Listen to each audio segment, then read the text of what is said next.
Bonjour. Bonjour. Bonjour la famille. Bonjour. Alors, c'est notre témoignage à propos de notre 2 ans de mariage. Nous commençons d'abord par rendre grâce à Dieu qui nous a permis d'entrer dans cette belle aventure qui est le mariage et qui nous a donné les capacités de rester fermes jusqu'à ces jours. Alors, notre histoire se résume en 2 étapes. Le mariage avant que nous soyons en Christ et après que nous ayons accepté Christ. Mais ça, j'ai dit ça pour moi parce que ma femme, avant que je l'épousais, elle priait déjà, elle connaissait déjà le Seigneur. Mais moi, j'étais comme un jeune, tout ça. Et donc, quand elle est arrivée à la maison, vous savez, nous les hommes, à partir de l'éducation qu'on a reçue de notre vieil homme, du pays de notre vieil homme, l'homme, c'est lui qui dirige, c'est lui qui commande. La femme doit obéir. Ça marchait une année, mais après, les fissures ont commencé à apparaître parce que nous sommes quand même dans une société où nous décidons ensemble. Mais moi, j'étais toujours dans ma logique. Je décide, je t'en parle et tu obéis. Et c'est là, jusqu'au point où, à un moment, on ne parlait plus. Si moi je suis au salon, ma femme est dans la chambre. Si moi je suis dans la chambre, ma femme est au salon. Les fissures commençaient à apparaître. Je me suis dit non, il faut trouver une solution. Et la solution, c'était quoi? Heureusement, un jour, donc, j'ai accompagné mon épouse avec les enfants à l'église où elle priait. Et puis le pasteur m'a interpellé. Il m'a dit, monsieur, est-ce que je peux vous parler? J'ai dit, ok, j'écoute. Il m'a invité à aller dans cette église. Je suis rentré dans cette église et je ne suis plus sorti après. Nous sommes restés dans cette église. On a reçu la parole, on a commencé même à servir, et après on a déménagé, on est venu à ICC. À ICC, on a fait l'école biblique, on a reçu la parole richement, et ça a commencé à changer le système de pensée. Cette période. Dis-moi comment tu as la première partie de notre histoire, parce que c'est là où il y avait beaucoup de challenges.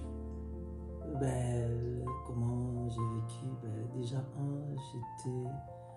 j'étais quelqu'un qui ne parlait pas beaucoup, qui encaissait. Donc, j'avais tellement encaissé.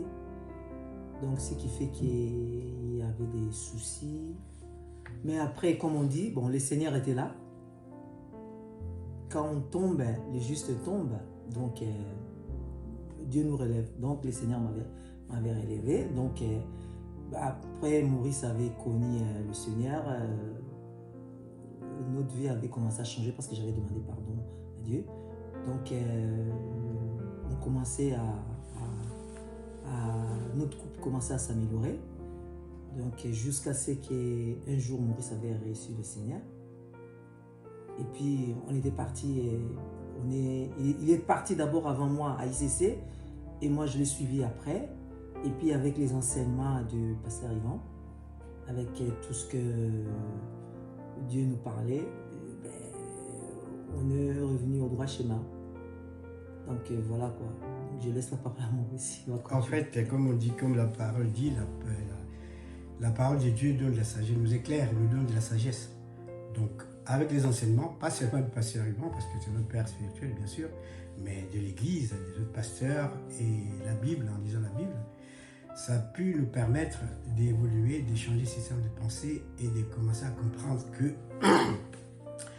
que on était en train peut-être d'ouvrir une brèche à l'ennemi, au tentateur, et qu'il fallait fermer cette brèche pour que notre vie devienne un peu vivable. Mais en résumé, donc, pour dire que pour vivre une vie de mariage, de couple agréable, il faut être détaché des émotions. Il faut être détaché des émotions, parce que si on n'est pas détaché des émotions, il y aura l'amertume, il y aura la colère, et tout ça, ça n'arrange pas. Alors, qu'est-ce qui m'inspirait? Moi, j'ai un verset qui m'inspirait beaucoup, c'est 1 Pierre 3 qui parle des recommandations aux épouses. Je vais lire. 1 Pierre 3, 7 nous dit, Marie, montrez à votre tour de la sagesse dans vos rapports avec vos femmes, comme avec un sexe faible. Faible, c'est-à-dire à cause de sa nature délicate. Ce n'est pas la faiblesse qu'on dit, non. C'est la faiblesse, la part de la nature de la femme qui est délicate. Montrez-lui de l'estime car il doit hériter avec vous de la grâce divine afin que rien ne passe obstacle à vos prières. Donc, si vous n'êtes pas bien à la maison et surtout que nous servions ensemble à l'église, c'est pas possible d'aller devant le Seigneur en étant, vous ne parlez pas à la maison, vous êtes, enfin, il y a l'amertume. Et là, l'amertume dans le couple, il n'y a pas d'amour. Et quand il n'y a pas d'amour, c'est un calvaire. Donc, le conseil que je peux humblement dire aux jeunes qui êtes mariés maintenant, c'est que sachez vous détacher des émotions et traitez votre femme avec amour. Ça ne veut pas dire que nous sommes devenus parfaits, loin de là. Mais Dieu ne nous demande pas d'être parfaits. Dieu nous demande d'être sincères et d'appliquer tant qu'il faut la parole de Dieu. Voici notre témoignage.